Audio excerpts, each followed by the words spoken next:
The discovery, the morning mist clung to Cedar Falls like a protective blanket, hiding secrets that 16-year-old Alex Chen was about to uncover. He adjusted his worn backpack, heavy with telescope equipment and astronomy journals, as he climbed. The familiar mountain trail. The October air bit at his cheeks, but Alex barely noticed. Today felt different somehow, charged with possibility. Alex had been making this trek every weekend for 3 years, ever since his family moved to this remote Colorado town. His father's job at the Geological Survey Station meant living in the middle of nowhere, but Alex didn't mind. The lack of light pollution made Cedar Falls perfect for stargazing, and the isolation gave him time to work on his theories about quantum mechanics and space travel. His teachers called him gifted. His classmates called him weird. Alex preferred the stars company anyway. The trail wound higher, past gnarled pine trees and weathered rock formations. Alex knew every stone, every turn, every shortcut. That's why the metallic glint ahead stopped him cold. Something was wrong with his favorite observation spot, the flat granite outcrop he'd claimed as his personal observatory, where there should have been empty space. A structure sat impossibly balanced on the cliff's edge.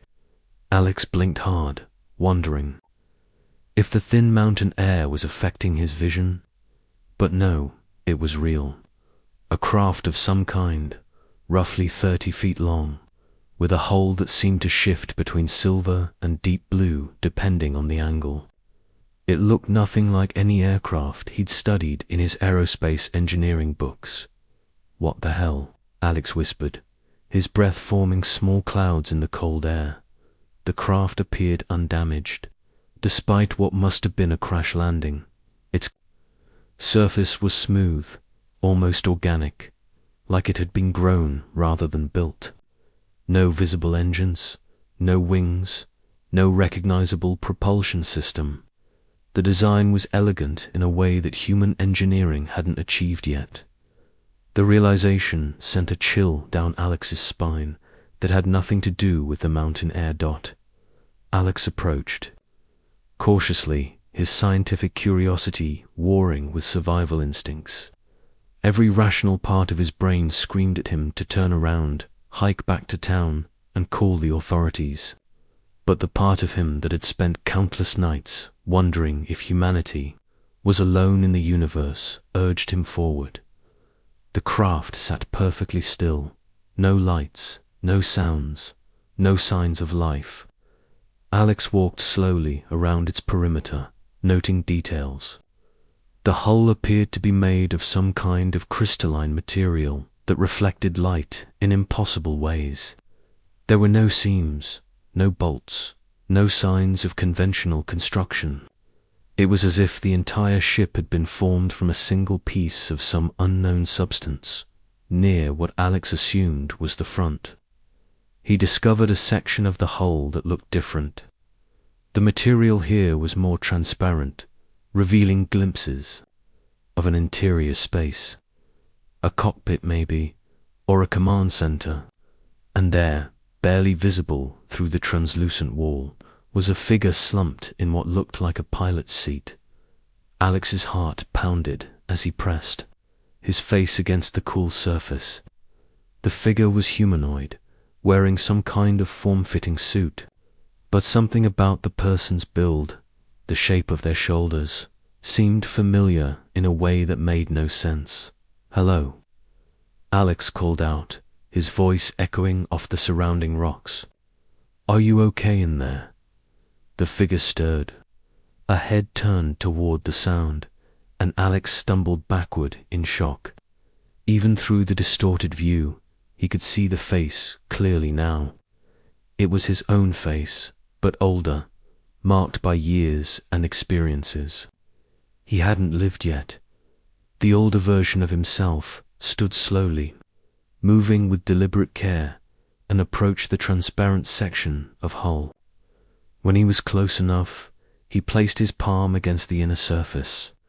Alex, acting on instinct, placed his own hand against the outer surface in the same spot.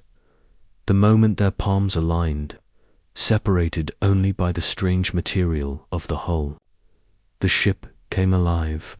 Lights flickered on throughout the interior, and a soft humming filled the air. A section of the hull near Alex began to glow, then shifted, becoming translucent and then transparent. "Step back," came a voice from inside, older and deeper than Alex's, but unmistakably his own. "The airlock needs space to cycle." Alex retreated several feet, watching in amazement as part of the hull simply dissolved away, creating an opening large enough for a person to pass through. Warm air flowed out, carrying scents he couldn't identify, metallic and clean and somehow alien. The older version of himself emerged from the ship, and Alex got his first clear look at what he would become. The man was about 6 feet tall, Alex's height, but filled out with the muscle and bearing of someone who'd lived through challenges. His hair was Alex's dark brown, but shorter, more practical. His eyes held depths of experience that Alex couldn't fathom. But most striking was the suit he wore. It looked like something from a science fiction movie, form-fitting and made of a material that seemed to absorb and reflect light simultaneously. Symbols that weren't quite letters or numbers were inscribed along the sleeves and chest. "Hello, Alex," the older man said, his voice gentle despite the impossibility of the situation. "I know this is confusing. I know you have questions, and I promise I'll answer them all. But first, I need you to know that what happens in the next few minutes will determine the fate of every person on Earth." Alex's mouth opened and closed several times before he managed to speak. "You're me. You're an older me. That's impossible." "Not impossible," the man replied. "Just improbable and dangerous. My name is Marcus Chen. I'm you, 19 years from now. I'm from the year 2043, and I'm here because humanity needs our help." The rational part of Alex's mind rejected this completely. Time travel was theoretical at best, pure fantasy at worst. But the evidence stood before him, impossible to deny. The ship, the technology, and most convincing of all, the man's eyes. Alex had stared at his own reflection enough times to recognize those eyes, even aged by years he hadn't lived. "Prove it," Alex said, surprised by the steadiness in his own voice. Marcus smiled, and it was Alex's smile, but sadder somehow. "When you were 8, you built a radio telescope out of old satellite dishes you found at the dump. Dad was furious about the mess in the garage until you picked up signals from the International Space Station. You never told anyone, but that night, listening to the astronauts talking to Mission Control, was when you decided you wanted to work in space." Alex felt his knees go weak. He'd never told anyone about that night, about the moment that changed his entire life's direction. "Okay," he said quietly. "Let's say I believe you. Let's say you really are me from the future. Why are you here? What do you mean about humanity needing help?" Marcus gestured toward the ship. "We need to talk inside. The story is complicated, and we don't have much time. In 72 hours, representatives from the Galactic Federation will arrive to conduct Earth's readiness evaluation. If we fail, humanity will be quarantined from galactic civilization for 200 years. Alex followed Marcus into the ship, his mind reeling. The interior was even more incredible than the exterior. The walls curved organically, embedded with what looked like crystalline displays showing incomprehensible data. The pilot's area featured 2 seats that seemed molded perfectly for human bodies, surrounded by controls that responded to touch with soft, musical tones. "Galactic Federation?" Alex asked, settling into the co-pilot's seat. "A union of civilizations spanning this section of the galaxy," Marcus explained, his fingers dancing over controls that seemed to respond to his thoughts. "They've been watching Earth for centuries, waiting for us to reach a certain level of technological and social development. Every species gets evaluated when they reach our current stage. And if we fail, quarantine. Complete isolation until we prove we're ready. The problem is, the challenges we face as a species, climate change, resource depletion, social inequality can only be solved with technologies the Federation provides to member civilizations. If we fail this test, billions of people will die, waiting for a second chance." Alex absorbed this information, trying to make sense of it all. "So you're from a timeline where we passed?" "Yes, I became Earth's first ambassador to the Federation, but something went wrong with my mission to the past. My ship's quantum drive malfunctioned during a routine diplomatic run, and I ended up here, in this timeline, 3 days before the evaluation." Marcus activated what looked like a holographic display, showing Earth from space. But this wasn't the Earth Alex knew. This version was greener, with massive orbital structures and ships moving between the planet and moon. "This is what Earth becomes when we pass the test," Marcus continued. "Clean energy, advanced medicine, interstellar travel. Humanity becomes part of something larger, something wonderful. But it only happens if we succeed in the next 3 days." "What kind of test?" Alex asked. 3 challenges, traditionally. First, they evaluate our technology to see if we're advanced enough to handle galactic-level responsibilities. Second, they assess our ethics and wisdom to determine if we'll be good galactic citizens. Third, they test our ability to work together as a unified species. And you think we'll fail?" Marcus was quiet for a long moment. "In my timeline, we barely passed. It came down to a single decision, made by someone who understood that humanity's future was more important than personal glory. But this timeline is different. My presence here has already changed things. I need to make sure we still pass, even with those changes." Alex stood and walked to one of the displays, watching data flow past in languages he couldn't read. "What do you need me to do?" "Help me repair the quantum drive. Without it, I can't return to my own time, and the temporal displacement is causing problems. The ship's hull is beginning to deteriorate, and if it fails completely, the explosion could be detected by the Federation's advanced scouts. That would change the nature of the evaluation entirely. I'm 16. I don't know anything about quantum drives or temporal displacement." Marcus turned to face him, and Alex saw something in his older self's eyes that might have been desperation. "You know more than you think. Remember the paper you wrote last month for Dr. Patterson's physics class? The one about quantum entanglement and parallel processing?" Alex nodded. The paper had been theoretical, pure speculation about how quantum mechanics might be applied to faster-than-light communication.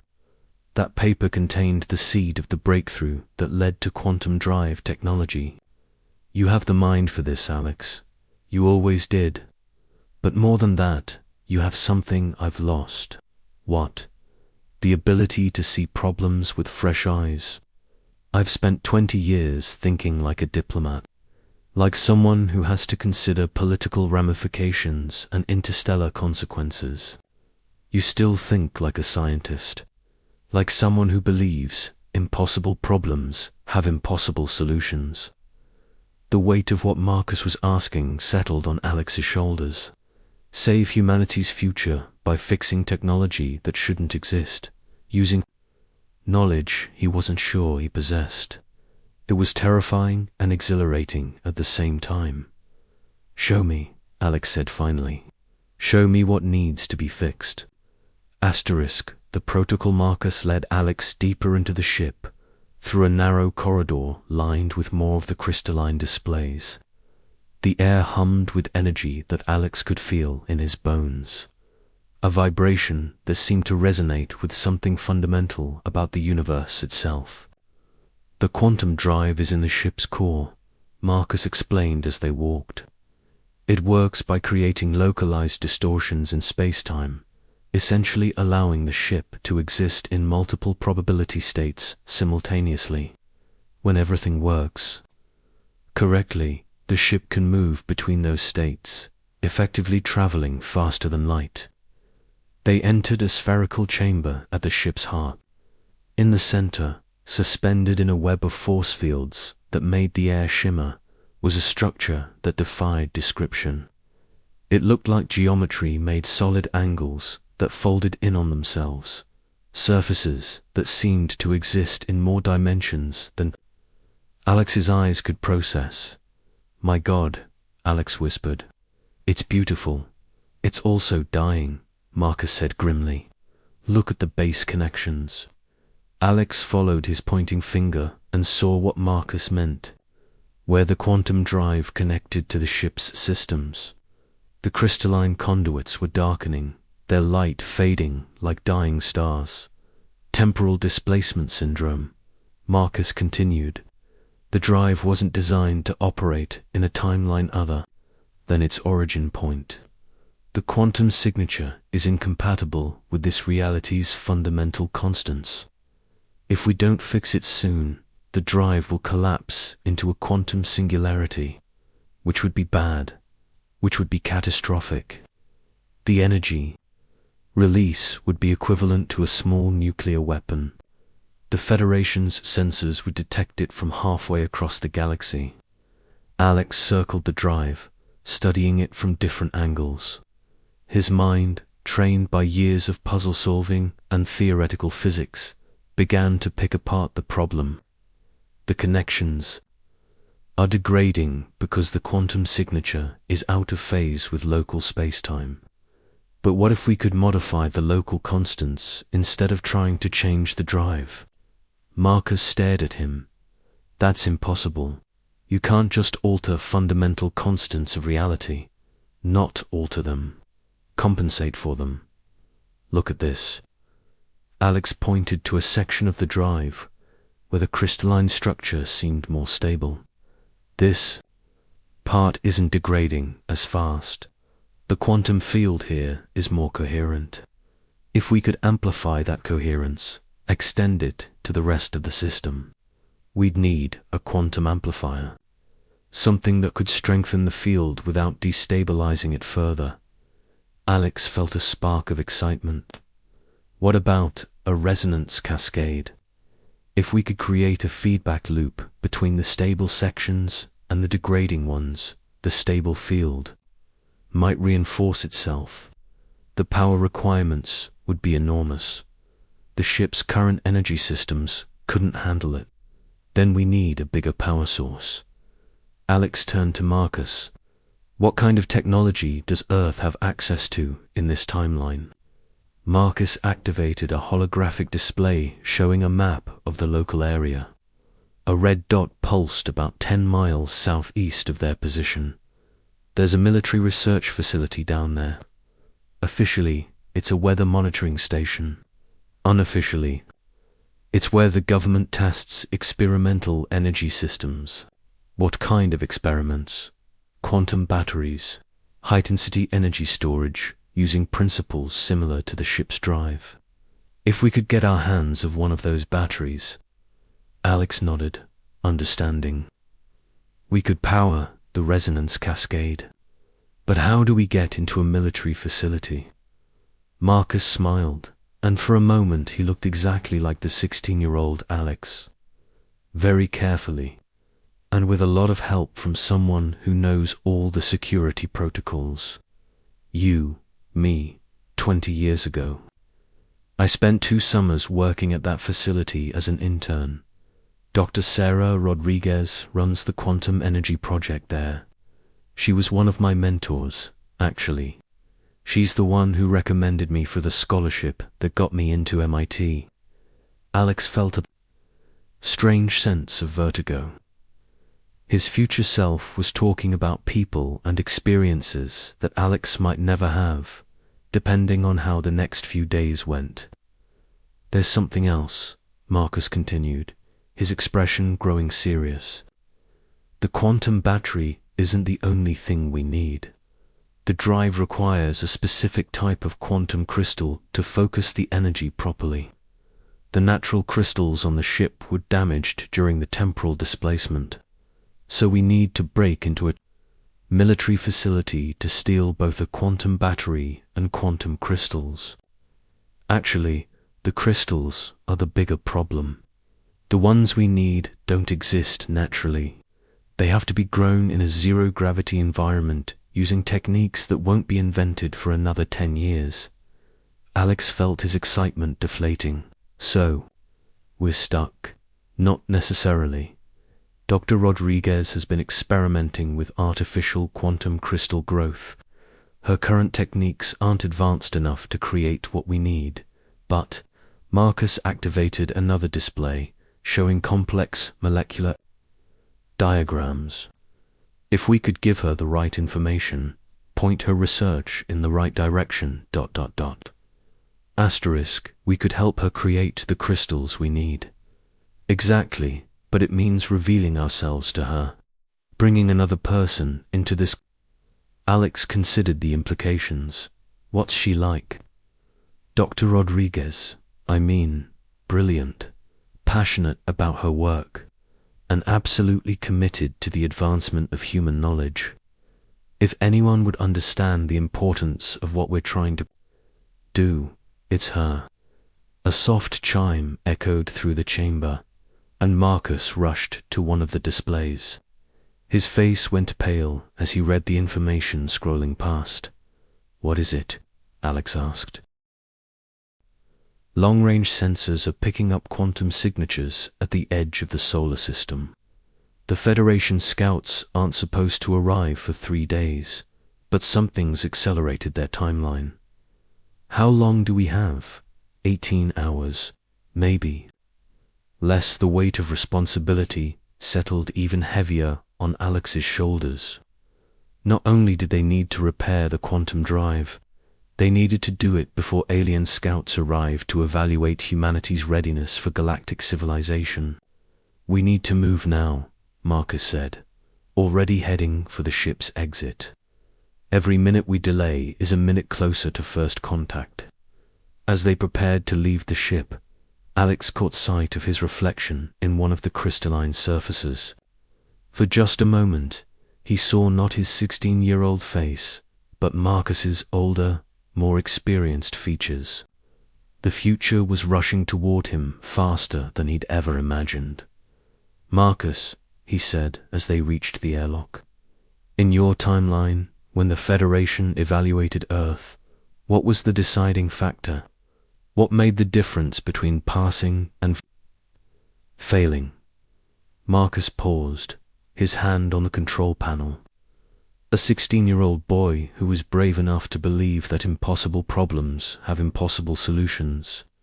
Someone who understood that the future of humanity was worth any risk.